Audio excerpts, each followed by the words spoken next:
West Indies দলের উপর আজকে এলিয়ান ভর করেছে এমন একটা ম্যাচ দেখিয়েছে যা টি-20 বিশ্বকাপে সর্বোচ্চ 254 রানের একটা দানবীয় ইনিংস কিন্তু উপহার দিয়েছে উইন্ডিজ দলের প্লেয়াররা। স্কোর কার্ড দেখলে প্রথমে হয়তো অবাক হয়ে যেতে পারেন, মনে হতে পারে ওডিআই ম্যাচের, তবে যারা ভুল করবেন টি-20 ম্যাচেই এমন রান করতে সক্ষম হয়েছে। উঠতে থাকা জিম্বাবুয়েকে একেবারে মাটিতে নামিয়ে এনেছে টিম উইন্ডিজ। অস্ট্রেলিয়া এবং শ্রীলঙ্কাকে হারিয়ে জিম্বাবুয়ে সুপার 8 কনফার্ম করে জানান দিয়েছে বড় কিছু সম্ভাবনা জাগিয়ে তোলার। তবে সেই কাজটা আজকে উইন্ডিজের এগেনস্টে করতে ব্যর্থ হয়েছে সেকেন্দার রাজার দল। সেকেন্দার রাজা 3 ওভারে 52 রান খরচ করেছে। মুজার রাবানি 42। পর্যায়ক্রমে প্রত্যেকটা বলারই আজকে প্রচুর পরিমাণে খরুচে ছিল। হেটমায়ার এবং রবম্যান পাওয়েলের সামনে সবাই ছিলেন অসহায়।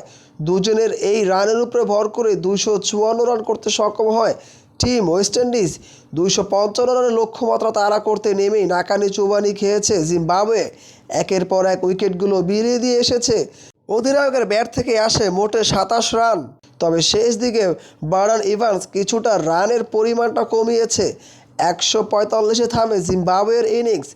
107 রানের বিশাল একটা পরাজয় বরণ করতে হয়েছে সুপার 8-এ আসা জিম্বাবুয়ের। টুর্নামেন্টে টিকে থাকতে হলে জিম্বাবুয়েকে মহাসাগর পাড়ি দিতে হবে। পরবর্তী ম্যাচ ইন্ডিয়া সাউথ আফ্রিকার এগেনস্টে, দুইটার মধ্যে দুটোই জিততে হবে।